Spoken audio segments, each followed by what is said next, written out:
是手作森林，我是 Niki 无尾熊，我是 Rosa 小白兔。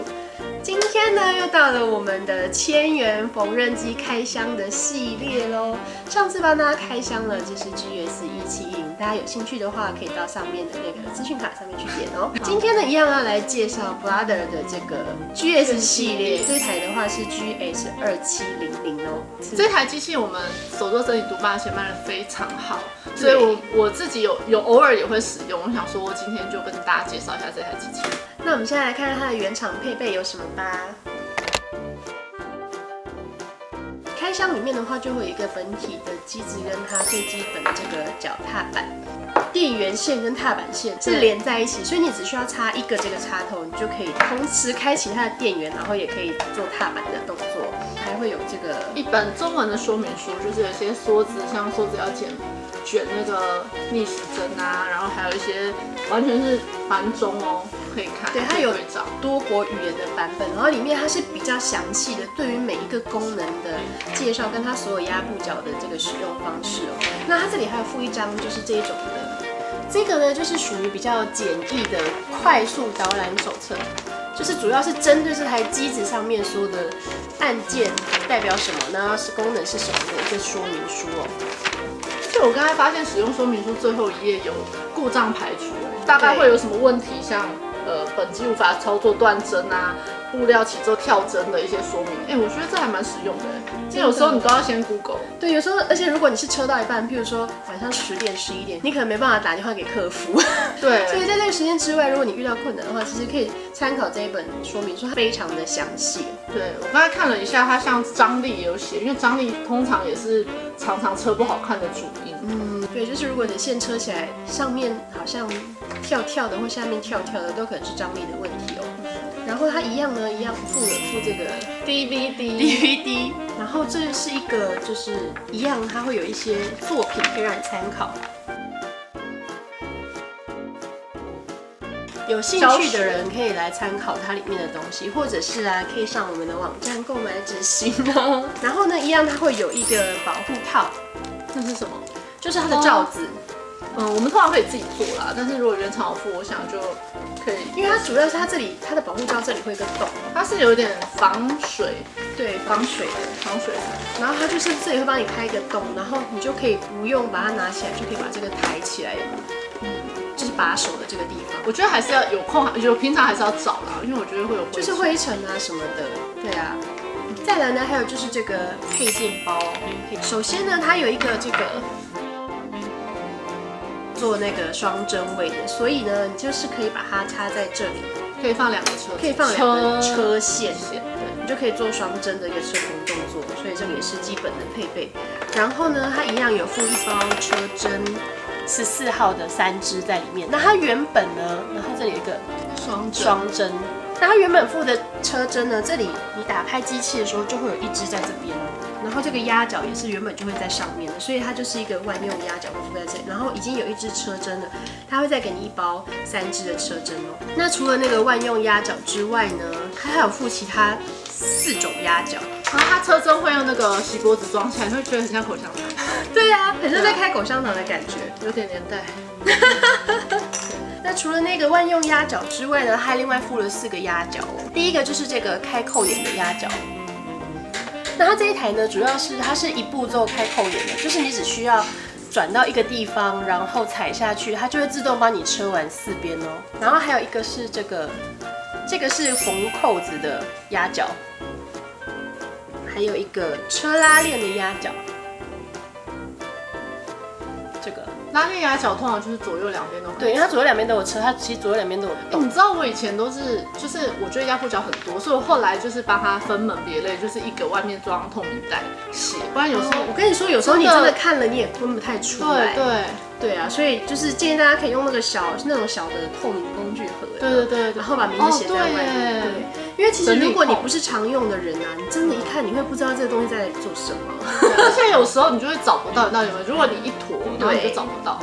那一样呢，还是有附这个梭壳，有3个梭子壳，它应该里面会有原厂会有一颗透明的，这种是透明的高梭。如果你是用这种家用型的机器，记得要买这种梭子，你不要好像觉得那种铁说好像比较耐用，可是其实那车子会坏掉。对，那个不行，那个是就是仿工业或是工业型的车子在用，就是要买这种塑胶梭，好吗？那如果你们要加购的话，跟我们说一下你们是什么型号，这样比较安全。对，通常如果你不确定的话，买之前就是可以问一下我们客服，就会比较清楚。然后还有最后一个是这个小的螺丝板，这算这算什么扳手吗？对，可以换那个，不然每次我们都很大只。对，这个就是你可以直接用这个来换它的压脚，转下来的时候就用到这个薄片哦。对，还有一个补缀板，这个补缀板。这个补缀板主要是让盖住下面那个送不齿的地方，因为通常送不齿它就是一定要顺着嘛，你就会卡住。因为它缝扣子的基本的那个概念就是它左右这样子车，所以你如果没有放这个补缀板去盖住你的送不齿的话，它就一直往前，它会把你的扣子车坏，然后可能车震也会车断。对，因为它底下会有刺的嘛，那就是送不齿。对，那就是故意把它遮起来这样子。对，就是你不要它逃走的时候，你就可以用这个。所以这都是原厂配件。原厂配件其实我觉得很丰富的，而且这些压脚都很实用。说真的，你就买这种1000元的机器，你就会很担心，其实它的马力到底够不够强哦。那我们现在就是来实际上车给大家看一下，我们就会车一些薄布、厚布，然后铺棉，然后超厚布，你就是把它就是折成可能4乘8乘，然后实车给大家看哦。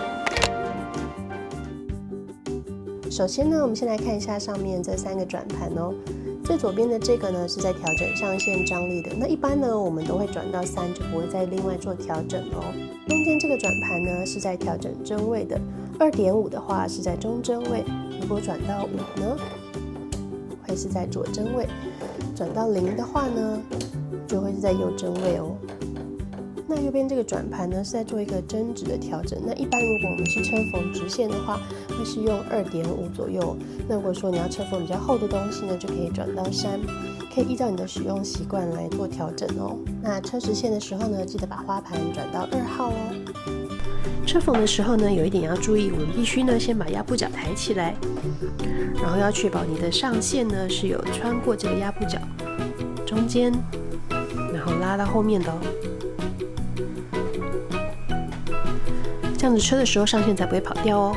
我们现在要车的是2层的薄棉，但是通常要车薄棉的时候，有些人会常常说这边会跑到那个底下，那是因为前面必须要有一块不要的废布，跟它一样的厚度。这样车的话，然后再好离开了，对不对？再把这个放进去。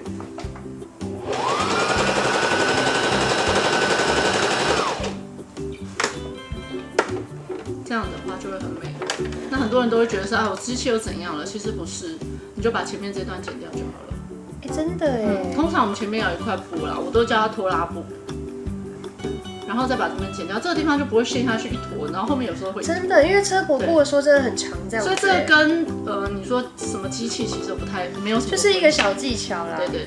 废布啊，或者是没有拖拉布的时候，还有另外一个做法是，你可能在比较往前的地方车人哦，就是后面留一块，然后因为我们会倒针嘛，但我建议还是要用拖拉布，会比较漂亮。然后你有些不要省这个钱啦，那你就用黑布也可以。你看它这样子就很美，因为我们还是习惯从头开始车才漂亮。对，那头有时候你只要回针没有回在同一条线上就很丑，所以我建议就是直接用一块布当前面就可以很美了，而且机器比较不容易坏，不会哀嚎。这真的是拼布老师小技巧哎。那我们现在来试车看看棉麻布，一样是就是双层哦。这个棉麻布还算蛮厚的，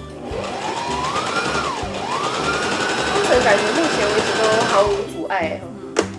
而且它的马力其实听起来还蛮够的哎，真的很可以耶。对，我们来车这个2重纱夹棉哦，接下来。那它就是要车2重纱其实本身是属于比较软的一个布料，但是它有加一层棉。我们来试试看，如果你要做围兜什么的，可能就需要夹棉。看起来也是走得很顺。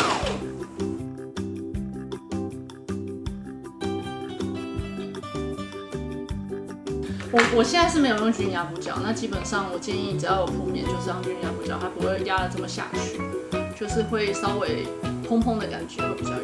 那均压布角通常一般机器都没有附，就是要加购这样。对啊，那我们之后会有一支影片，就是专门介绍各种压布角的车法。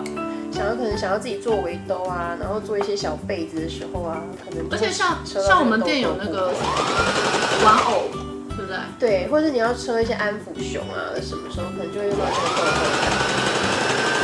这完全 OK， 我看起来完全没问题耶，完全没问题，看起来完全没问题耶。然后你通常正面，我们通常都你看正面，你通常就是不要用深色啦，用浅色的。对啊，对。然后我们现在来车缝帆布，我们来看看，我们现在是车这个2层的帆布对，就是一般的。我们这车针是用多少？车针是14号的，就是一般的车针。那当然建议大家如果要车比较厚的布啊，还是可以换成16号的车针，完全 OK。目前2层车起来看起来是没有问题。但是我还是建议大家还是用同色系的车线啦。那我们是为了让我们是为了大家看清楚啦。对折是吗？对折，对折。4层布哦。那我们现在来车4层帆布。听起来还可以，走的还算顺利耶。对，它没有暗号。看起来是 OK， 外面那一条啊，左边的是4层的，右边是2层的，看起来都很直，很没问题。4层我觉得已经很实用了。那我们现在来看，哇，好像听起来没什么问题耶。就是声音稍微大一点点，但是其实对，声音稍微大一点点的，哇，完全 OK 耶。一个新挑战就是我们想要车16层，要车还是可以，只是不建议大家车这么厚。因为刚才我其实油门不太敢下到底，对，下到底其实是可以的，可以的哎，完全可以。哇塞2、4、6，对啊，这样机器可以车到16层哎，但是我们一般真的是不建议大家就是车到这么厚，其实真的也用不到。接下来我们来看一下其他的花盘。1号呢是一个开扣眼的花盘呢，那开扣眼的方法呢，我们有另外一支影片介绍，可以点击右方的资讯卡哦。2号呢是一个车直线的花盘哦，从3号呢到27号的花盘呢，就可以利用调整针位和针指的方式来做出不同的效果哦。那我们可以看到花盘有黑色的数字跟蓝色的数字哦，那其中黑色的数字呢是可以调整针位和针指的哦，那蓝色的花盘呢就需要转到 SS。才可以做车缝，那针指会是固定的哦。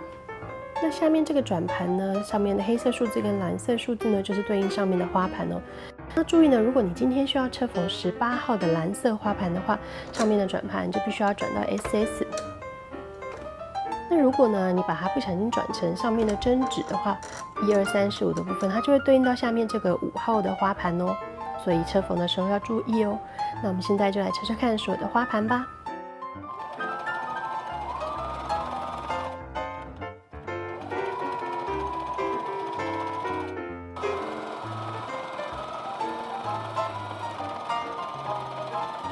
OK， 这个就是我们车完的花盘哦。那它这一台机器呢，就是有一个比较灵活的地方，是它可以调整针指跟针位。那刚刚就是前面的影片有跟大家说，就是它这些花盘呢要怎么样操作，车出来的效果是怎么样。那现在先给大家看这个比较小的，超可爱，真的很可爱。这个啊是用就是我会把这个花盘的资讯放在我们的左上角。那我另外车的这个红色的呢，是要给大家看，用不同的，好美哦，不同的针具跟针指车出来同一个花样哦。你看它会有3种，好美哦，完全长得不一样。它完全是同一个花盘，但是就是针指针位调的不一样的时候，跟针指的不一样的时候，它车出来的形状就会完全不同哦。这3个都一组，3个一组，3个一组哦。所以大家呢可以回去好好的就是怎么说玩它，就是找到你最喜欢的那个花盘，它没有固定哪一个最好看，就是看你喜欢哪一种。我跟你说，这个真的好可爱，我觉得大家可以回家车一个，然后放在家里当装饰品。我说直接它做成一个笔袋啊，很像刺绣的布。对，我觉得这个花盘呢，我自己非常心动的地方是，它可以做成像刺绣一样的效果。我一开始都以为这些花盘只是拿来做考克边。你想想看，如果我做一件洋装，这边有个正方形的地方，然后我绣，然后其实我可以绣在领子啊，很可爱耶。你看像我这种白色的边边，这个领口，好可爱，有点可爱，有 feel， 对，就可以绣在这边。所以其实也可以做一些比较简易的刺绣的效果，我觉得真的是非常 OK。然后而且这一台售价好像不到7000块，对，6000多。对，然后其实我们有送非常多非常多的赠品，我们可以放在资讯栏，大家有兴趣记得要去看一下。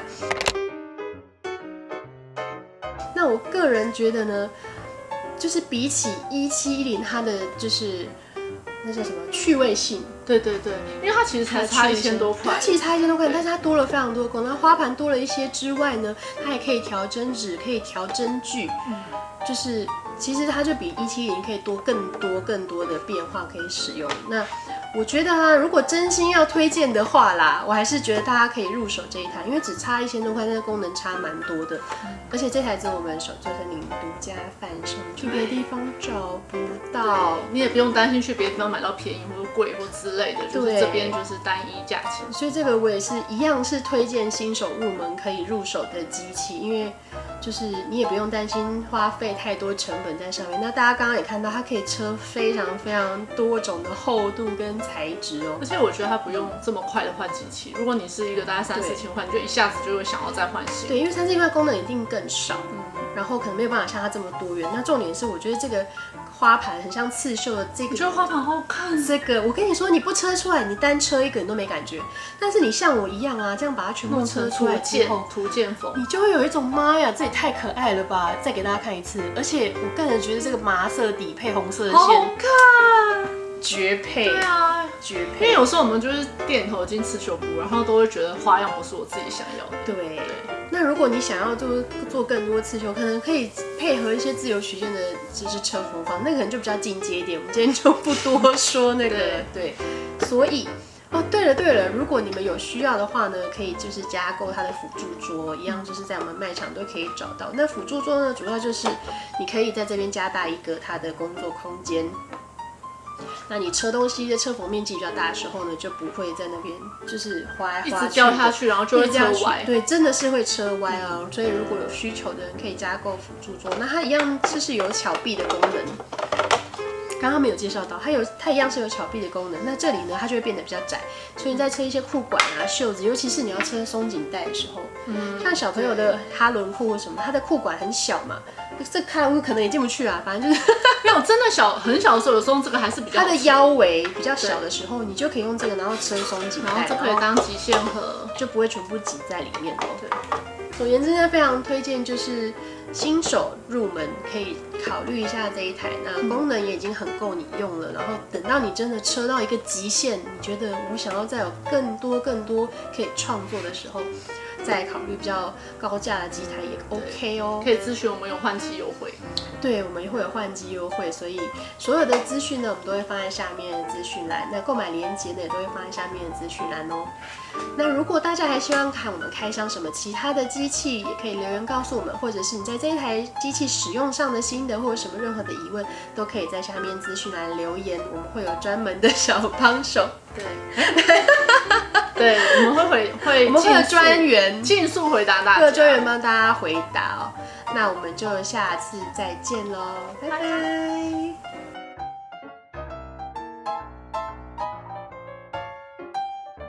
如果你也喜欢这支影片，欢迎按赞、订阅、分享，并开启小铃铛。我是 Rosa， 我们下支影片再见喽。